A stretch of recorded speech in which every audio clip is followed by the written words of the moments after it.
All right, we're on hole number 18 of the Christmas Links tournament in the opening round of the rookie division. We are sucking hind tit. We are 4 shots down from where we should be. I timed out on hole number 4. I blew an blew the drive, blew the shot for eagle. Everything went wrong on hole number 1. And we've just had an up and down round. So we got everything we needed from 5 to 9, and we started off 10 and 11, on track, and then we dropped one on 12, and then we dropped one on 15, and both of those we had absolute legitimate shots. I mean, we've been super close. We've been on the green, we've been doing our chips, and we've just missed some critical shots here and there. The timeout was the killer. Hole number 19 or 18, hole number 9. All right, now I'm not happy with how this hole's working out.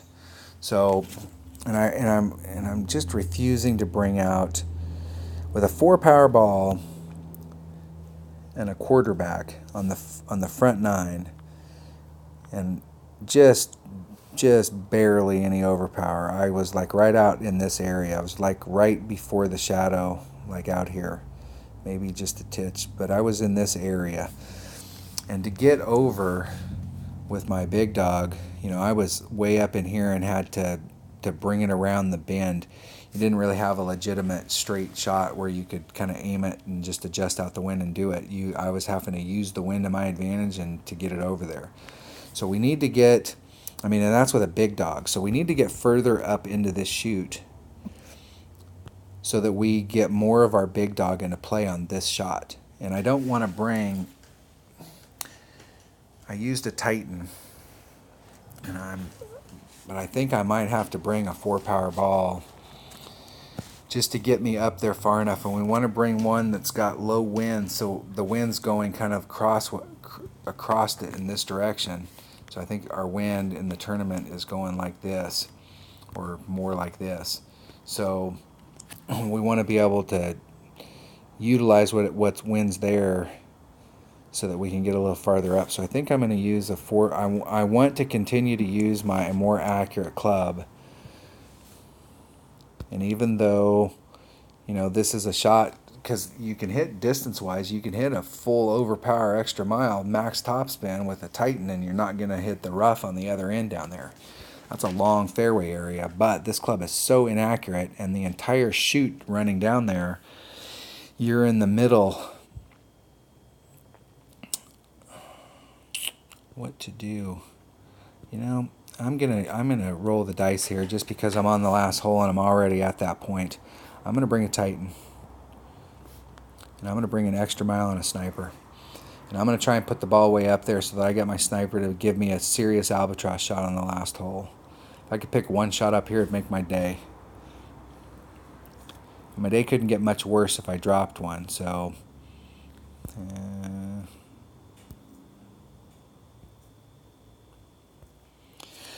Let's see what the cutoff is. We're at 24. Where's our cutoff? Our cutoff's at 22. A lot of people down here have finished.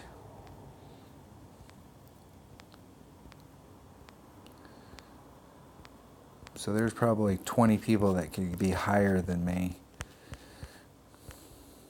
And I'm in 20th. So I'm in the tournament right now. I've already blown all of my tiebreakers. If we look up here at the top, I'm sure these guys have 30s. 28's at the top. 15 in the qualifying round. So 11 in the qualifying round. These opening rounds are going to count first. So my tiebreaker shots right now are not really good. So we're going to go for it. We're going to go for it because if I can get a 27 or give myself a shot at 27, I'm going to do it. If I was shooting a good round right now, I would just do the layup shot, take the big dog, get my eagle, and go home. But since I'm down a few, let's take a little risk on the last hole.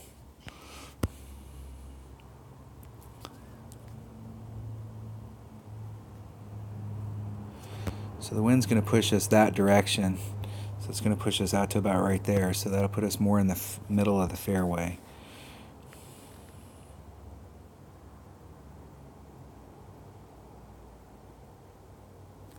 Getting it perfect.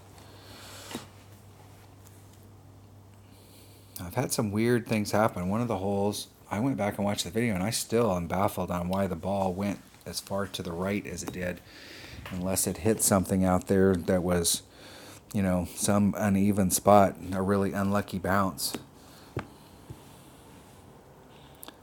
But everything on the ball was to go to the left, and it ended up going way right on a perfect shot. That was on hole number 6. I'm still baffled. I'll have to go back and watch the video 2 or 3 times and really see what happened.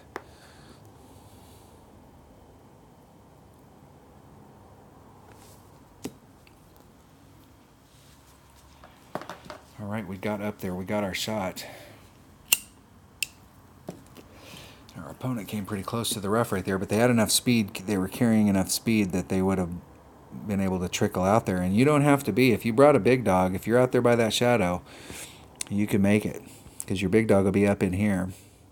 So here, even with our sniper, we're still a little off.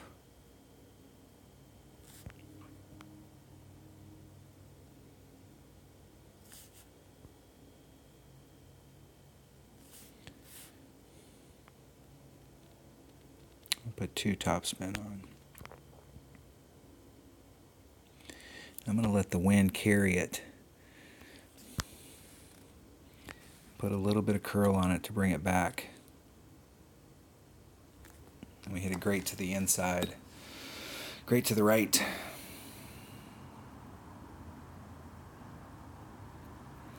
And we ended up great to the right.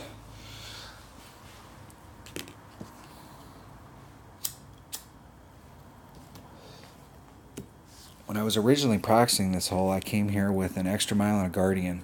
That's my normal setup bag, like during one-on-one play. So during one-on-one play, I bring clubs that I wouldn't necessarily always use those clubs on every hole in a tournament, but during one-on-one play, there's too many advantages to bringing a Guardian in some tours, especially on the shootouts. You have to look at the shootouts that are in whatever tour you're playing to see whether they're more of a roll-in or whether it backspins the club. But in most cases, a Guardian's going to do you proud on shootouts. So when I came here with the Guardian, it's got more distance than the sniper, and I was using an Extra Mile because an Extra Mile is my standard driver in my bag. And I had a lot of success on this, but I also had some epic fails with that driver. And so I wanted to play it more consistent and try and get more accuracy up that chute. And you can, but what I'm finding is that I may have to burn a 4-power ball in order to get up there far enough to give me a legitimate shot at an albatross. Oh, that was a heartbreaker. Oh my gosh. All right, that was hole number 18 of the Christmas Links tournament. We are in 5th place right now with a 26. I would imagine our tiebreaker is the deal. So, you know, we're absolutely going to make the weekend round, but this is not where we wanted to be. You know, we should be up here at the top with a -30. The one encouraging thing I like about this is, in my practice account, it plays in rookie, but it plays in a Masters bracket. So in that one, the top 3 guys had 30s. It was 27 all the way down. You didn't get to your first 26 until you got to 21. So the top 20 guys shot a 27 or better.